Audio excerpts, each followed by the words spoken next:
नमस्कार दोस्तों, कैसे हैं आप सब। उम्मीद करती हूँ कि आप सब बहुत अच्छे होंगे और ये बताने के लिए नीचे कमेंट बॉक्स में श्री हरि विष्णु जरूर लिखिए। आज के वीडियो में हम बात करते हैं देवशयनी एकादशी के बारे में। ये आषाढ़ मास के शुक्ल पक्ष की एकादशी जो कि देवशयनी एकादशी के नाम से जाना जाता है और इस बार देवशयनी एकादशी जो है वो 17 जुलाई दिन जो है बुधवार के दिन है। मंगलवार को जो है दसवीं तिथि है और गुरुवार को जो है वो द्वादशी यानी पारण का समय है।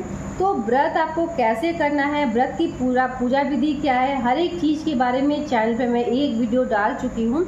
लेकिन कोई ज़रूरी बात है जो कि आपको जानना बहुत ज़रूरी है। एक तो अगर आप व्रत नहीं रखते हैं तो विष्णु भगवान का पूजन करें और साथ ही तुलसी पत्र जो है एक दिन पहले ही आपको तोड़ के रख लेना है, यानी दसवीं तिथि से पहले यानी सोमवार के दिन को तोड़ के रखना है, क्योंकि मंगलवार के दिन आपको तुलसी पत्र नहीं तोड़ना है और बुधवार को एकादशी है तो उस दिन भी नहीं तोड़ना है। ठीक है, तो ये समझ लें। और साथ ही क्या क्या कार्य नहीं करना चाहिए एकादशी के दौरान, तो आपको चावल खाकर जो है एकादशी का व्रत अगर आप करना चाहती है तो दिन में आप चावल खाएं, लेकिन रात्रि के समय चावल खाकर आपको व्रत नहीं करना है, ध्यान रखें। बाल जो है आप मंगलवार को धो लें। बाल धोने के बाद शुद्ध और सात्विक भोजन आपको खाना है, अच्छे से ध्यान रखना है। साथ ही जो है एकादशी जो है आप सुबह सवेरे पूजा पाठ करें, विष्णु भगवान का पूजन करें और इस दिन आपको अच्छे से रहना है, पूजा पाठ करें। फलाहार में आप रह सकती हैं क्योंकि अनाज वगैरह नहीं खाया जाता है। एकादशी का बहुत ज़्यादा महत्व होता है, बहुत मान्यता होता है और ये सभी व्रतों में सर्वश्रेष्ठ होता है। तो इस दिन आपको क्या नहीं करना चाहिए, तो सोना नहीं चाहिए क्योंकि इससे दोष पड़ता है और जो एकादशी का व्रत आप करते हैं तो पूर्ण लाभ आपको नहीं मिलता है। तो एकादशी के दिन आपको क्या करना है मैं कर बता रही हूँ आपको। इस तरीके का जो आंचल होता है, आंचल में ही आपको तुलसी का पत्र बांध लेना है और बांध को इसी तरीके से आपको गांठ मार के आपको रखना है और फिर थोड़ा अगर सोना चाहती है तो लेट सकती है, बहुत ज़्यादा नहीं लेकिन थोड़ा बहुत लेट सकती है। इससे क्या होता है आपको दोष नहीं पड़ेगा। ठीक है, ये हो गया।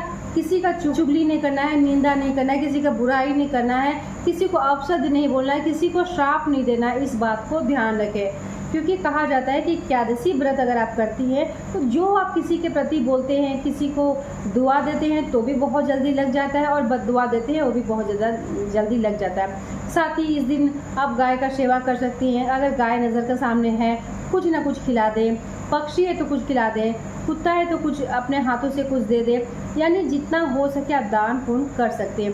अनाज का दान नहीं किया जाता है। द्वादशी तिथि यानी गुरुवार के दिन जो है आप अनाज का दान करें। सुबह सवेरे आप पूजा पाठ कर ले और पूजा पाठ करने के बाद आपको तुरंत खाना नहीं खाना है। इसके पहले आपको तुलसी पत्र और गंगा जल मुख में लगा लेना है, उसके बाद ही खाना है। खाना खाते समय आपको ये भी ध्यान रखना है कि आपको मूली हुआ, बैगन हुआ, मसूर दाल हुआ, ये सब जो है चावल हुआ, ये सब चीज़ जो है नहीं खाना है और सरसों तेल से बना हुआ कोई भी भोजन नहीं खाना है। या तो आप घी से बना सकते हैं या फिर रिफाइंड ऑयल से बना सकती हैं। ठीक है, इस बात को अच्छे से आपको समझ में आ गया। और साथ ही पूजा पाठ जब करती हैं एकादशी के दौरान तो ओम नमो भगवते वासुदेवाय का जाप आप करते रहें, क्योंकि बहुत ही सरल और सिंपल ये मंत्र है, कोई भी कर सकता है। अगर व्रत नहीं भी करती हैं तो भी करें, व्रत करती हैं तो भी करें। शाम के समय विष्णु भगवान को दीपक दिखाएं, केले की जड़ में आप पूजा पाठ कर लें। इतना करती हैं तो आपको भरपूर लाभ भी मिलता है। साथ ही जो एकादशी व्रत कथा है वो भी आप सुन सकती हैं। अगर बुक अगर रखी हैं तो बुक से आप पढ़ लें, अगर नहीं है तो यूट्यूब के माध्यम से भी आप सुन सकते हैं, क्योंकि व्रत जब आप करती हैं और कथा सुनती हैं तो पूर्ण लाभ भी आपको मिलता है। ठीक है, ये सब क्लियर हो गया।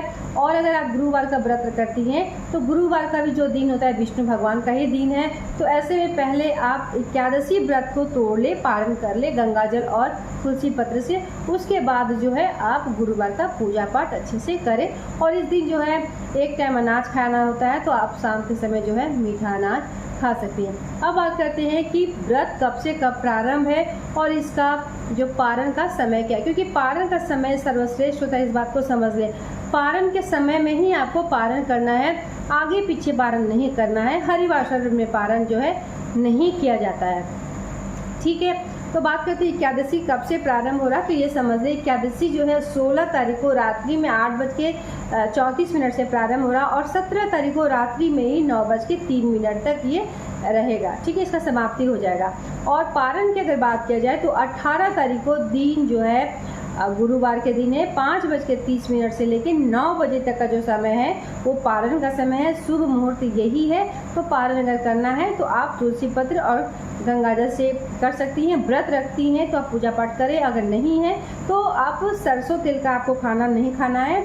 आप जो है रिफाइंड या फिर घी से बना हुआ ही भोजन कर सकती हैं। ठीक है, तो ये देवशयनी एकादशी महत्व इसलिए है क्योंकि इसमें भगवान विष्णु जो है वो 4 महीने के लिए योग निद्रा में जाते हैं, यानी विश्राम करते हैं, सोते हैं। ठीक है, तो इस दौरान कोई भी शुभ और मांगलिक कार्य नहीं होता है, ये याद रखें। तो चलिए मिलते हैं एक नए वीडियो के साथ, तब तक के लिए धन्यवाद।